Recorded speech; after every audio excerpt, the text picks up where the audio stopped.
Over the last couple decades, with the rise of digital cameras, film photography and the cameras that accompany it have gone through quite a few ebbs and flows.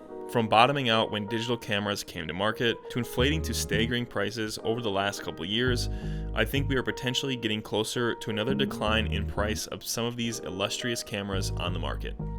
Let's talk about it. So I'm not going to cover too much history in the video, as I think it gets a bit extensive and bogs down the true intention of the video. But with that being said, before the age of digital cameras, film cameras were obviously the only option for photography.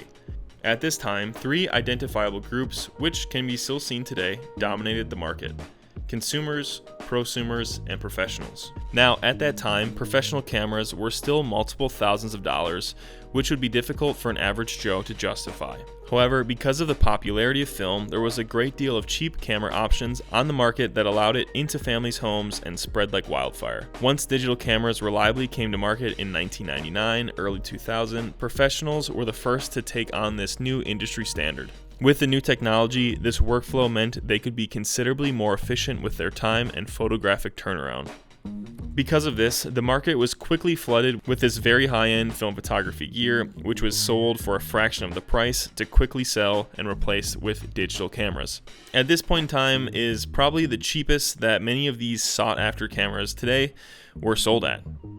Coveted Mamiyas and Hasselblad sold for only a few $100s, which in comparison today is almost gut-wrenching. As such, over the next handful of years, the digital camera industry became more robust and easier to get into with cheaper, more beginner-friendly cameras. Obviously, as more and more people wanted this convenient medium, they too began to dump their film cameras for pennies on the dollar. Now, not everyone was jumping straight to digital, however.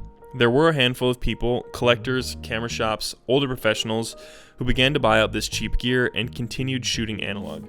Now, over the last decade, let's say, with the rise of a new generation who saw photos of their family on film, and with the growing popularity of social media, a rebirth of analog photography is undeniable. However, with that, as people began to seek out cameras, they were searching in a dead market. The vast majority of film cameras had been phased out of creation for the last 10 to 20 years at that point, handcuffing the aftermarket pricing of these cameras to extreme supply and demand. Many photographers too found an interest in the nostalgia-filled photos compared to their clinically sharp digital counterparts. As popularity rose, as did the prices. Those Mamiyas and Hasselblads that were a measly couple $100s now tower at multiple thousands for some setups today. So ultimately, I think that raises the question, if they're still popular today and there's no cameras being made, how will they ever go down? Well, today, January 18th, Kodak Portra is over 30% of the cost of what it was last year, currently around $80 for a 5-pack of 35mm film. Kodak also just recently announced that they're raising their film stocks across the board, another 17 to 40% increase on average. So in the last 2 years, we're looking at an increased up to 70% price jump, which doesn't include developing costs, scanning costs, etc. That substantial jump certainly will cause, I think, a handful of people, potentially even myself, to be considerably more conservative with film, or even in some cases, switch back entirely to digital to circumvent that cost completely.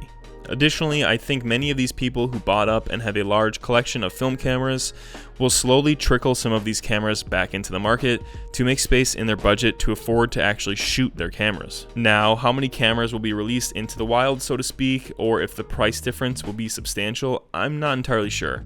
But I think with these factors, and with how we saw Leica release a new M6 last year, and Pentac's roadmap to their supposed new film camera, I think there are a lot of variables that come into play with the economy of these film cameras. Ultimately, I think we'll see some sort of stabilization of these higher-end inflated cameras to more appropriate pricing, but in no way will we ever see those incredibly cheap-priced high-end cameras again.